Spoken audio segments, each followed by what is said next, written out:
ವಿದ್ಯೆಯಲ್ಲಿ ಯಾರು ಪರಿಣಿತರು, ತಪಸ್ವಿಗಳ ಬಗ್ಗೆ ಮಾತನಾಡಿ, ವಿವೇಕಾನಂದರ ಬಗ್ಗೆ ಮಾತನಾಡಿ, ಅಲ್ಲಮಪ್ರಭು ಬಗ್ಗೆ ಮಾತನಾಡಿ, ಅಕ್ಕಮಹಾದೇವಿ ಬಗ್ಗೆ ಮಾತನಾಡಿ, ರಾಜನ ಬಗ್ಗೆ ಮಾತನಾಡಬಾರದು.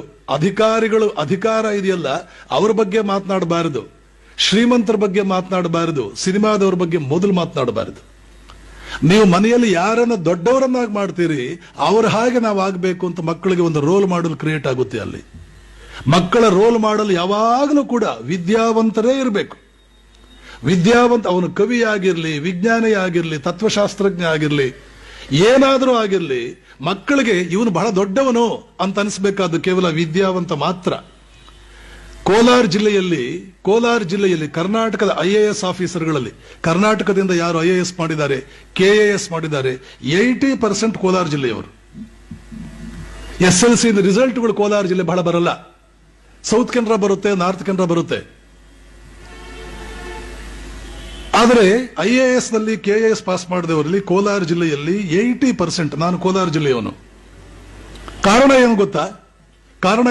ಅಲ್ಲಿ ಹೈಸ್ಕೂಲ್ ಟೀಚರ್ಸ್ ಕೋಲಾರ ಜಿಲ್ಲೆಯಲ್ಲಿ ಇರತಕ್ಕಂಥ ಹೈಸ್ಕೂಲ್ ಟೀಚರ್ಸ್ ನಿಮಗೆ ಇಂಡಿಯಾದಲ್ಲಿ ಎಲ್ಲೂ ಇರ್ಲಿಕ್ಕಿಲ್ಲ. ಕರ್ನಾಟಕ ಬಿಡಿ, ಇಂಡಿಯಾದಲ್ಲೇ ಯಾರೂ ಇಲ್ಲ.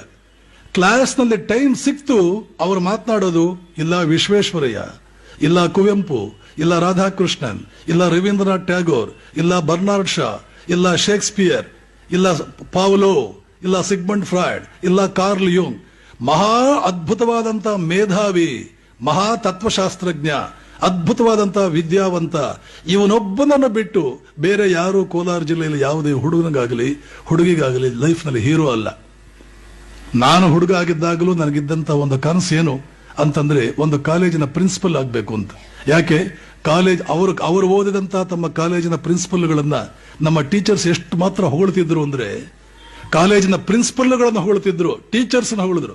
ಯಾವ ಮನೆಯಲ್ಲಿ ಟೀಚರ್ ಹೀರೋ ಆಗ್ತಾನೆ, ಲೆಕ್ಚರರ್ ಹೀರೋ ಆಗ್ತಾನೆ, ಪ್ರೊಫೆಸರ್ ಹೀರೋ ಆಗ್ತಾನೆ, ವಿದ್ಯಾವಂತ ಹೀರೋ ಆಗ್ತಾನೆ, ಆ ಮನೆಯಲ್ಲಿ ಮಕ್ಕಳು ಹಾಳಾಗಲ್ಲ. ಶ್ರೀಮಂತನನ್ನು ನೀವು ಹೀರೋ ಮಾಡಿ, ಟಾಟಾ ಬಿರ್ಲಾ ಬಗ್ಗೆ ಮಾತಾಡಿ, ಮಕ್ಕಳಿಗೆ ಸ್ಟಡೀಸ್ ನಲ್ಲಿ ಇಂಟ್ರೆಸ್ಟ್ ಹೋಗುತ್ತೆ, ಹಣದ ಕಡೆ ಇಂಟ್ರೆಸ್ಟ್ ಬರುತ್ತೆ. ಸಿನಿಮಾ ಬಗ್ಗೆ ಮಾತಾಡಿ, ಎಲ್ಲ ಇಂಟ್ರೆಸ್ಟ್ ಹೋಗುತ್ತೆ, 4 ಸಲ ತಲೆ ಬಾಚ್ಕೊಳ್ಳೋದು, ಮೇಕಪ್ ಮಾಡ್ಕೊಳ್ಳೋದ್ರ ಕಡೆ ಗಮನ ಬರುತ್ತೆ. ರಾಜಕಾರಣಿಗಳ ಬಗ್ಗೆ ಮಾತನಾಡಿ, ಇದನ್ನೆಲ್ಲ ಬಿಡ್ತಾರೆ. ರಾಜಕಾರಣಿ ಆಗೋದು ಹೇಗೆ ಅಂತ ಯೋಚನೆ ಮಾಡೋಕೆ ಹೋಗ್ತಾರೆ. ಮನೆಯಲ್ಲಿ ನಿಮ್ಮ ಮಗು ರೂಮ್ ನಲ್ಲಿ ಇರ್ತಕ್ಕಂಥ ಫೋಟೋ, ಕಾಲೇಜಿಗೆ ಬಂದಾಗ್ಲೂ ಹೈಸ್ಕೂಲ್ಗೆ ಬಂದಾಗ್ಲೂ ರೂಮ್ ನಲ್ಲಿ ಒಂದು ಫೋಟೋ ಹಾಕೊಳ್ತಾನೆ. ಆ ಫೋಟೋ ನೋಡಿ ಮುಂದೆ ಅವನ ಭವಿಷ್ಯ ಏನಾಗುತ್ತೆ ಅಂತ ಹೇಳ್ಬಿಡಬಹುದು.